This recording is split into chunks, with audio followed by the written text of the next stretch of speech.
Chicago. After years of protests by Native Americans and pressure from the NCAA, the University of Illinois in 2007 retired its mascot, Chief Illiniwek, who wore a feathered headdress and beaded buckskin to dance while the band played.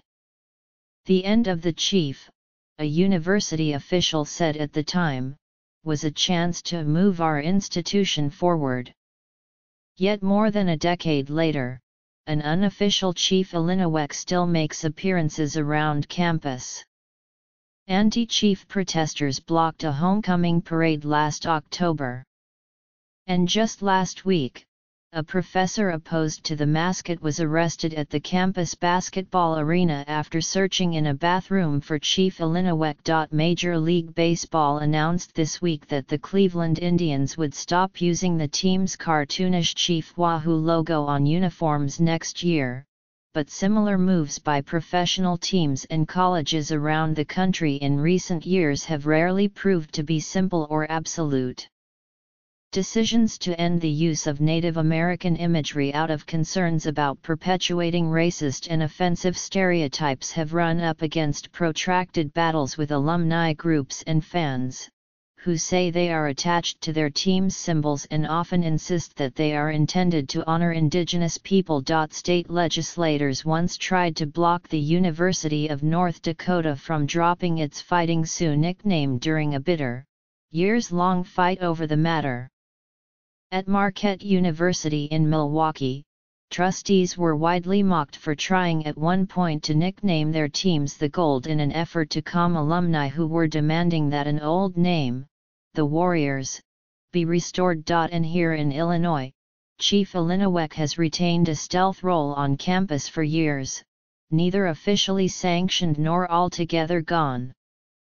Though most of today's undergraduates were in elementary school when he was formally retired, the chief has maintained all his power to imposition and infuriate. I think the people within the university were hoping the issue would just go away, said Yvonne Dozier, a former Chief Illiniwek and a board member of the Honor the Chief Society, which wants to restore the mascot's official role. I think that's made things worse on campus. Mr. Dozier said he and the current Chief Illiniwek were in a bathroom last week at the State Farm Center, the basketball arena on the Champaign campus, during the most recent and most peculiar flare-up in the long-running debate. Jay Rosenstein, a professor of media and cinema studies at the university, who once made an award-winning documentary about opposition to native mascots, had been scouring the arena trying to find and film the latest unofficial Chief Illiniwek. When Mr. Rosenstein recognized Mr. Dozier and saw him heading toward a bathroom, he followed him inside, figuring Chief Illiniwek might also be there. I was done with the urinal, headed over to the sink, and at some point I look up and there's Jay Rosenstein at the end of the bathroom with his camera rolling, Mr. Dozier said in an interview. They argued. Security guards arrived. Soon Mr. Rosenstein, 57, was handcuffed and hauled to jail by a campus police officer. I was only a couple steps and never even advanced past the sink area, said Mr. Rosenstein, who was jailed on suspicion of unauthorized video recording but released the next day when the county prosecutor declined to file charges. Julia Reitz, the state's attorney of Champaign County, said in an email that her office had in the past pressed charges in cases that involved cameras hidden in bathrooms or locker rooms to record unknowing victims for the offender's sexual gratification. Ms. Reitz added, while the arrest was technically appropriate, there was no evidence of such intent here. Mr. Rosenstein insists he never filmed anyone undressed, and said he was acting as an investigative journalist. He said he wanted to see if university employees were helping the chief to appear at the basketball game, which, he said, would be a very big story.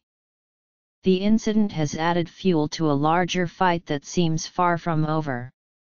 Mr. Rosenstein was placed on administrative leave pending an internal investigation, prompting dueling calls for him to be fired and to be reinstated. Chief Illinois supporters touted plans to stand together and show how many of us there really are at a basketball game later this month. There will be some discourse at that event, said Raneem Shamseldin, the student body president, who helped organize the protest of the chief during the homecoming parade. That's not a threat. That is a promise.